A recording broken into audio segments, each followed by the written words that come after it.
Hello નમસ્કાર મિત્રો, મારી યુટ્યુબ ચેનલમાં આપનું હાર્દિક સ્વાગત છે।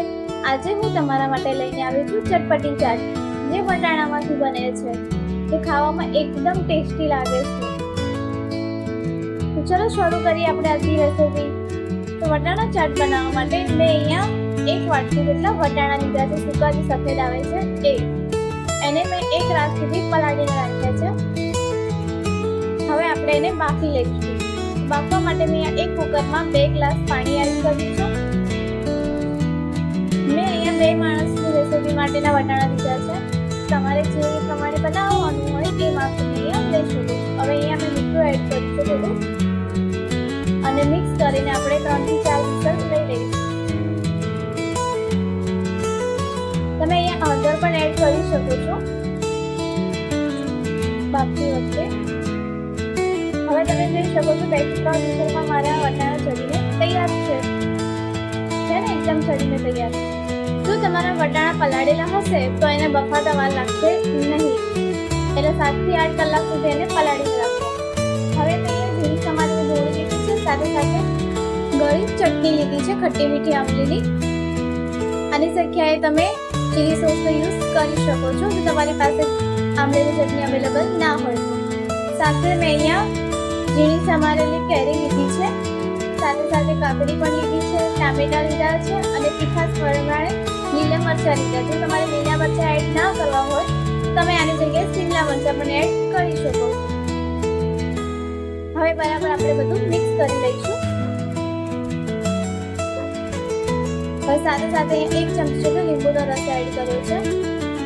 અહીંયા અમે 1 અડધી ચમચી જેટલો જીરું પાવડર શેકીને લીધો છે।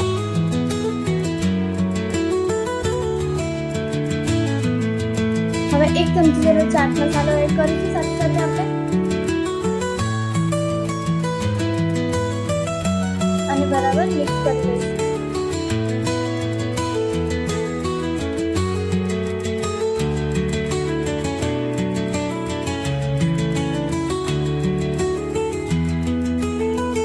હવે મેં અહીંયા જીરું સેવ એડ કરી છે।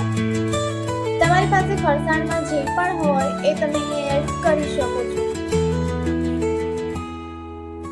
મારી પાસે યલો કલરની સેવ હતી એ પણ મેં એડ કરી છે। તમે અહીંયા વેફર છે, ચવાણું છે, કંઈ પણ તમે ટેસ્ટ મુજબ એડ કરી શકો છો જે તમને પસંદ છે, કેમ કે ભેળમાં તો કંઈ પણ મિક્સ કરો તો સારું જ લાગે છે। હવે આપણે એને સર્વ કરીશું। તો મેં અહીંયા 1 પ્લેટમાં ચાટ લીધી છે, ઉપરથી સેવ એડ કરી છે।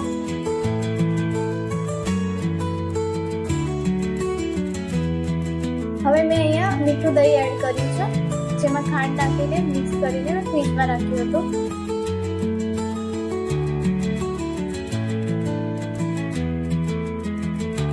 હવે મેં અહીંયા ગ્રીન ચટણી એડ કરી છે તીખાસ મુજબ।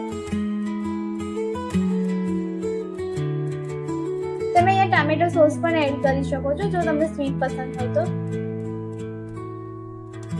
ફરીથી આપણે આંબલીની ચટણી એડ કરીશું, ઉપરથી ડુંગળી એડ કરીશું થોડી,